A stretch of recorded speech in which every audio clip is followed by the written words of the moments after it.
Hello everyone, আসসালামু আলাইকুম। সবাই কেমন আছেন? নতুন আরেকটি ভিডিওতে আপনাদের স্বাগত। তো আমি আবারও চলে আসলাম আপনাদের মাঝে নতুন আরেকটি ভিডিও নিয়ে। তো এখানে দেখতে পাচ্ছেন আমি ৫-৬টা ভুট্টা নিয়ে নিয়েছি, ছোলা সহ। এখানে কিন্তু ভুট্টা রয়েছে, যেটাকে আমরা পপকর্ন বলে থাকি। তো এই ভুট্টাগুলো আমি খড়িয়ে নিচ্ছি। এখন এখানে মোট ৬টি ভুট্টা রয়েছে।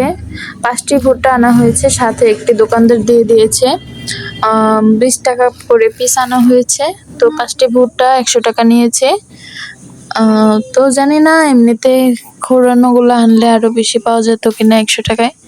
যাই হোক, এগুলো ছিলে রোদ্রে দিয়ে এগুলো ভেজে খাওয়ার স্বাদই অন্যরকম, মজাও আলাদা।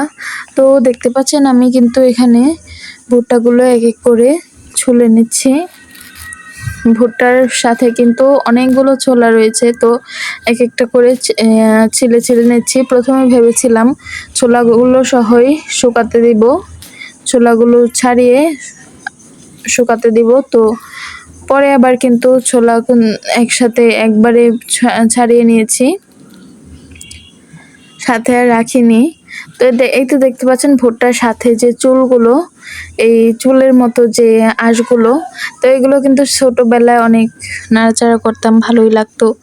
তো দেখতে পাচ্ছেন এখানে আমি দেখতে দেখতে 2টা ভুট্টা আঁশ ছাড়িয়ে নিয়েছি।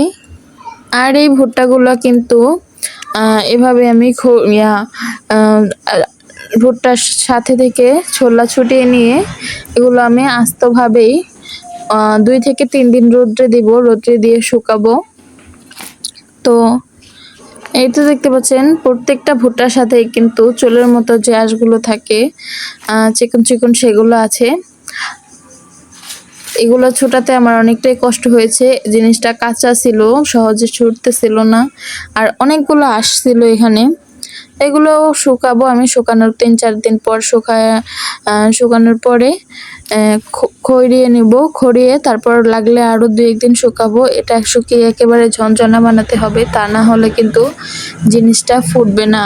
তো এখানে কিন্তু নরম নরমও ছিল কিছুটা, দেখা গেছে ভাঙলে বা চাবালে দেখা গেছে নরম থাকতো ভিতরে, কিন্তু এটা যদি শুকায় সেক্ষেত্রে কিন্তু আর নরম থাকবে না, আর সেক্ষেত্রে ভাজতে গেলে খুব তাড়াতাড়ি ফুটবে ভুট্টাটা, পপকর্ন যেটাকে বলি।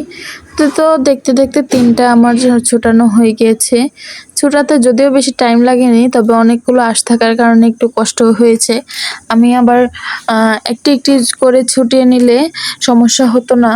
আমি সবগুলো আঁশ ছড়িয়ে এরপরে আমি ছোলাগুলো ছড়িয়ে নিয়েছিলাম, এজন্য আমার একটু বেশি কষ্ট হয়েছিল।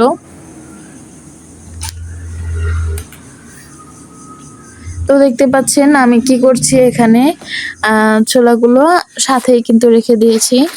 এটা যদি একবারে ছুটিয়ে নিতাম তাহলে আর, এই যে প্রথমেই যদি একটা একটা করে ছিঁড়ে নিতাম তাহলে আর পরে ছোটাতে সমস্যা হতো না। এখন যেহেতু সিজন চলতেছে, তো এগুলো কিন্তু শখের জিনিস, শখের কারণে সামনে আব্বু চোখের সামনে পেয়েছে, নিয়ে এসেছে। তো এগুলো কিন্তু চাইলেই খরানোগুলা কোনো রোদ দেওয়ার ঝামেলা ছাড়া কিনে আনা যায়, কিন্তু যেহেতু এখন সিজন চলতেছে আর শখের জিনিস, সেজন্য আব্বু এনেছে। তো এগুলো আবার শুকাবো। তো দেখতে পাচ্ছেন দেখতে দেখতে 3টি হয়ে গিয়েছে, এখন আরেকটি ছিলা হচ্ছে। প্রত্যেকটার মাথায় কিন্তু এভাবে চুলের মতো করে যে আঁশগুলো রয়েছে, আগে কিন্তু ছোটকালে এগুলো আমি ধরতাম এবং খেলতাম। আমার কাছে খুবই ভালো লাগতো যে ভুট্টাটা আরো নরম থাকে বা কচি থাকে, সেগুলোর কিন্তু আরো চুলগুলো আরো সুন্দর করে থাকে। আমার কাছে ভালোই লাগতো। দেখতে পাচ্ছেন দেখতে দেখতে 4টি ভুট্টা ছোলা ছাড়ানো শেষ। এই তো সবগুলা ভুট্টা আমি ছোলা ছাড়িয়ে নিয়েছি। ভেবেছিলাম একটা পুড়ে খাবো, তবে আমার কাছে এরপরও এগুলার পরও আমার ভাই একটা কুচি এনেছিল। আর এদিকে দেখেন ছোলা হয়েছে কতগুলো ভুট্টার চাইতে। তো যেটা বলতেছিলাম, আমার ভাই একটা কুচি ভুট্টা এনেছিল, সেটা আমরা কালকে রাতে পুড়িয়েছি, কিন্তু একটু স্বাদ না, সেজন্য আমি প্রথমে পাঁচটা শুকাতে দিয়েছিলাম, পরে আবার যেটা পোড়ানোর জন্য রেখে দিয়েছিলাম ওইটাও দিয়ে এসেছি, কারণ যেটা পুড়িয়ে খেতে স্বাদ লাগে না সেটা রেখে আর কি করব। তো এই তো আজকের ভিডিও, সবাই ভালো থাকবেন, আসসালামু আলাইকুম, আল্লাহ হাফিজ। আর আমার ভিডিওতে একটি লাইক করে দিবেন, সাবস্ক্রাইব করে দিবেন চ্যানেলটিতে।